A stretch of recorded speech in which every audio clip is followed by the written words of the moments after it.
Why does it rain? Let's do an experiment and find out the answer.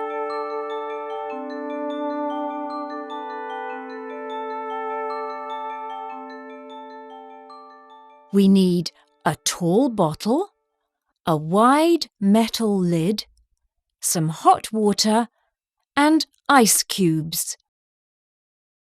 First, put some hot water in the bottle. Then, put the lid upside down over the opening of the bottle. Put several ice cubes on the lid.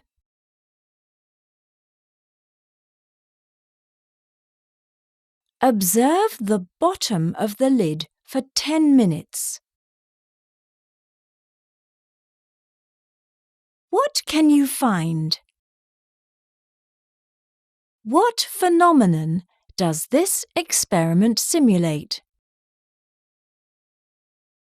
There are some water droplets.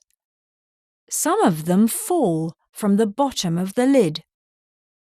This experiment simulates the formation of rain. Water in the bottle simulates the water in the real environment. The water evaporates into water vapor and rises. When it rises or makes contact with a cold surface, that is, the cold lid, its temperature drops. The water vapor condenses into water droplets. Small droplets join together and form into larger water droplets. Later, they fall to the ground. Rain forms.